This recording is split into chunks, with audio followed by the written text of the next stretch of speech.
All right, here we go. So this blog is called Sci-Fi Writers Who Are Afraid to Talk Politics Are Not Sci-Fi Writers.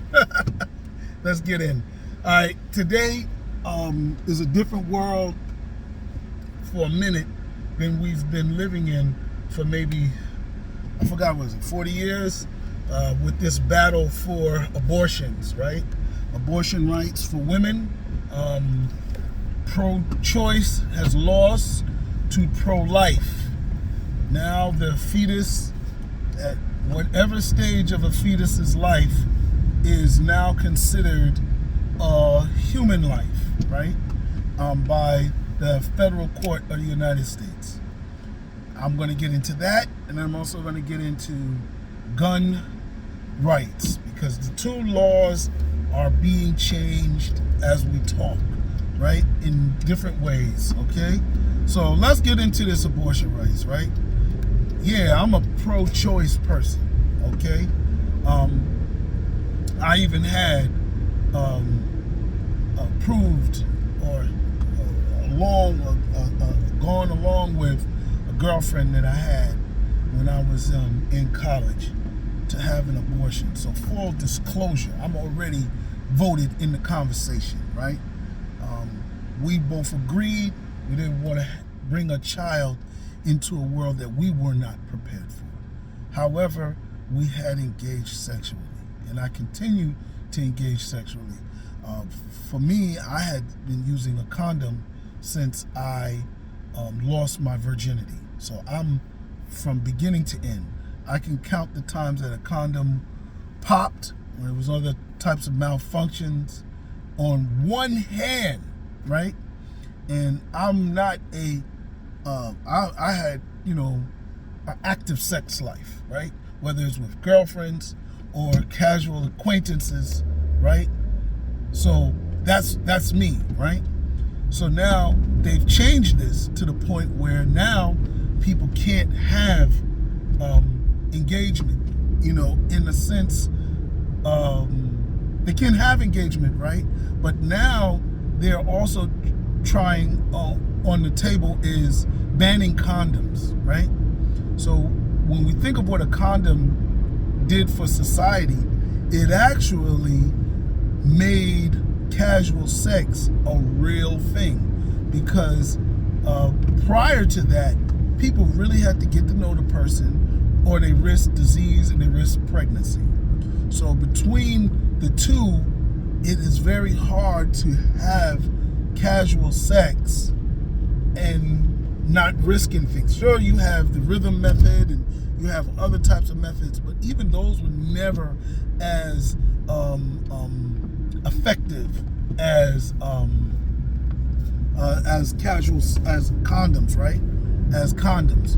But again, we had other types of methods. The condom came in and said, yo, you don't even have to worry about disease. And disease was the other big fear of the love era, the free sex era of the 60s, was, all right, now you can catch a disease, so now you have to exercise some caution, right? But nope, now they're trying to take that back.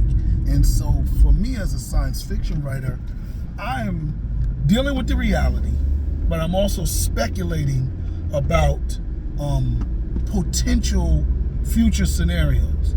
One of those potential future scenarios is what will happen to casual sex? As we speculate about science fiction, so how will science affect this situation? Because science innovation is bred out of need, right? So I am speculating, this is where it goes Jeff speculation, right? I am speculating that technology will fill in the blank. I wrote a story called The Programmable Man. And a programmable man in cyberpunk streets and in sci-fi streets. In sci-fi streets, it's in prose, and cyberpunk streets, it's in the comic book, right? So I speculate that in that story that love robots will become a thing, right?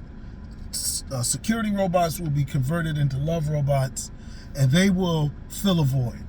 In the story Programmable Man, a girl who can't find a man gets a love robot, and she now fulfills her sexual needs with her robot. In the search for that story, I thought of other scenarios. A couple of the other scenarios were robots replacing human to human intimacy, right? So you have humans now having sex purely for reproduction because of whatever. And I'm thinking now these laws are kind of making something like that a possibility, right? So because the robots were becoming so prevalent, people started to actually feel, or children actually feel, that they were not even attracted to other humans. Now, in China, they've already developed the technology of sperm donation through robotic uterus or whatever, vagina, same little sex toys that they have here in America, but these ones in China are outfitted to collect the sperm. Like you go into a sperm bank, and instead of using your hand and a test tube, you actually engage with a vagina of some sort, some type of apparatus that looks like a vagina. They also are now experimenting with external wombs. So now, for same-sex couples, men or women, they want to have a child, they don't have to engage with some other human physically. They can now have their uterus, an external apparatus carry the baby for them, right? I'm trying to think. So you know how we have surrogate parents, a woman who carries a baby for another woman. We've seen this, with gay couples. The mother of one of the men, or sister of one of the men carries the baby for them. This is now where it is going to be in a external incubator, right? So now you have that technology in development. You also have the robot technology, right? So for people that want to engage extreme physical, casual sex, you may now see upgraded robot technology, and robot technology becoming more and more legal, right? Because the tech companies will push it and do those things. So that's one thing. What else can happen from that? Sci-fi mind don't stop, right? And I'm putting my ideas out here. Take them. I'm going to write my story. You can write your own story, right? It's just give me credit for the speculation. Subscribe, like, share, comment, do whatever you can do. Do it all, right? So here's the next thing that I think. Abuse starts to take place in an unregulated world, right? Imagine if we have a society that's fully robot engaged, okay? It is what it is. People are having sex with robots. Well, you have another time where robots aren't really humans. Robots don't have the ego that humans have, right? Part of why we have a variety of sexual positions is because of egos of the participants, right? And imagine if people get used to doing things to robots that are quote unquote inhumane, right?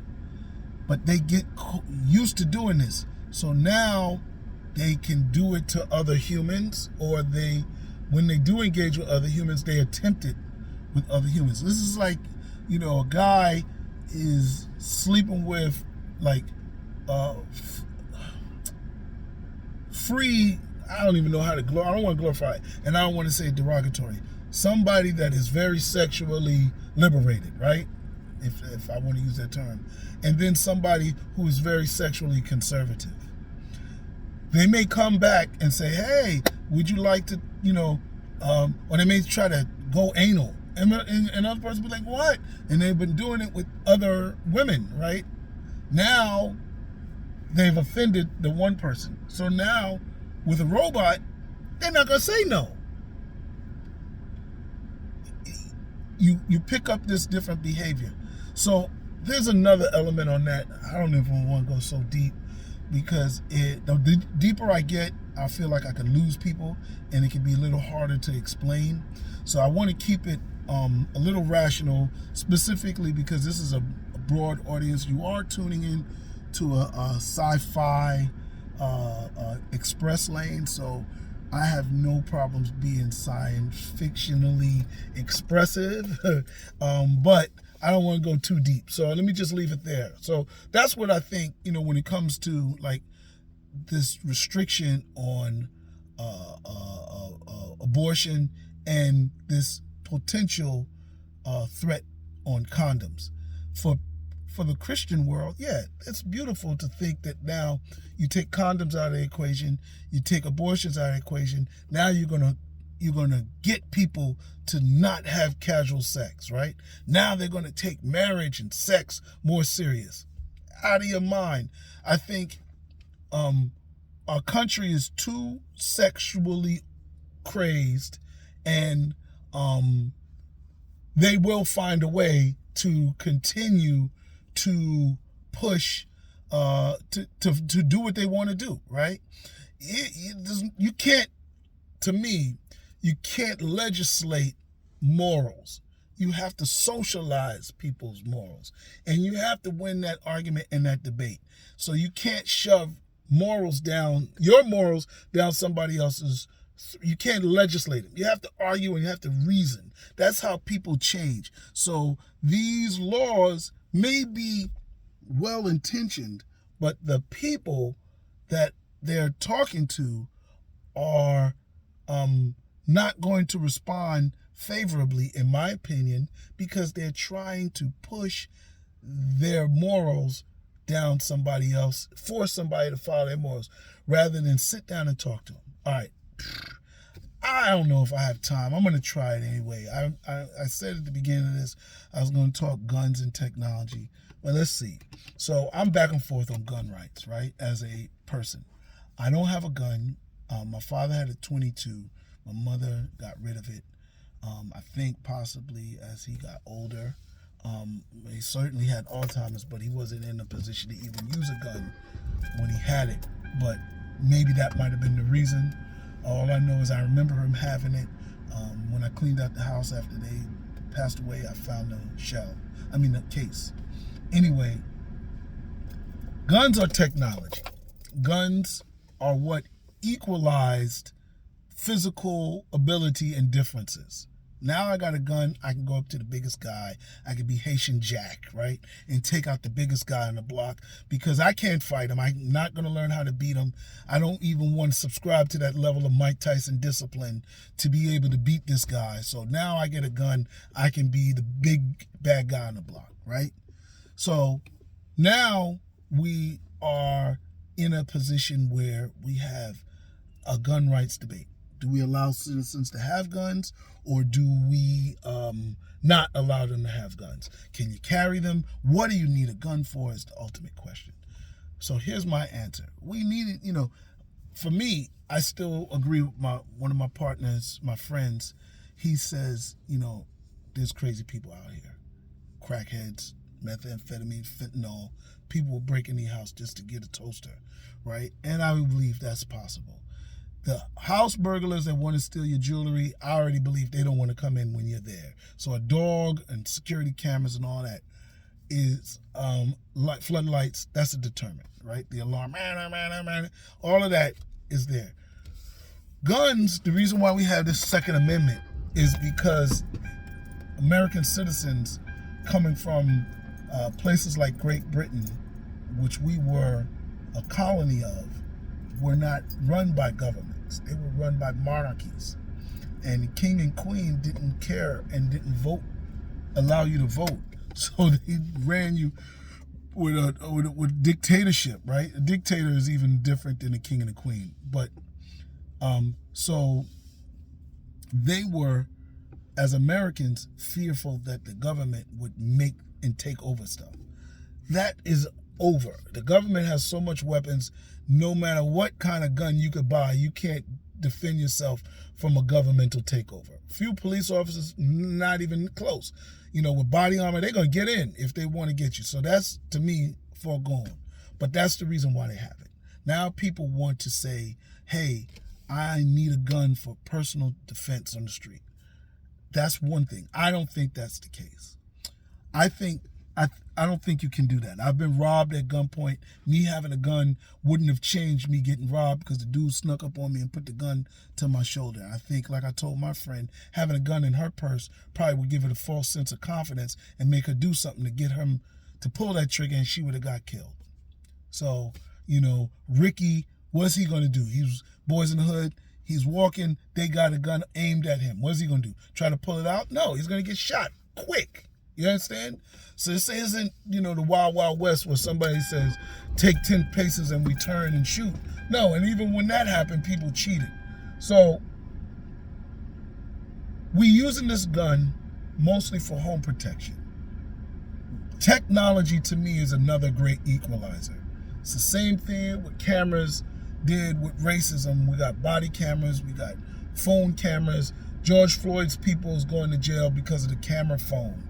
Ahmaud Arbery because of the phone camera, the camera phone, right? And other cameras have dash cams, body cams. That's the great equalizer, because otherwise it's he say, she say. The camera is neutral. Camera also comes in when people want to rob your house. They have a camera, you now can check who's doing it. You also have technology of floodlights, alarms, better locks. To me, it's not perfect yet, but I think the level of technology is going to get to the point where it's going to make a gun for home protection obsolete. Can somebody run up to you while you're walking into your house? No doubt. But once you get in your house, it's going to be like the Purge. You can't get in. And it may not be metal gates, because I have storm windows. Bulletproof windows, clear aluminum, I have no idea. But I think technology will come into play.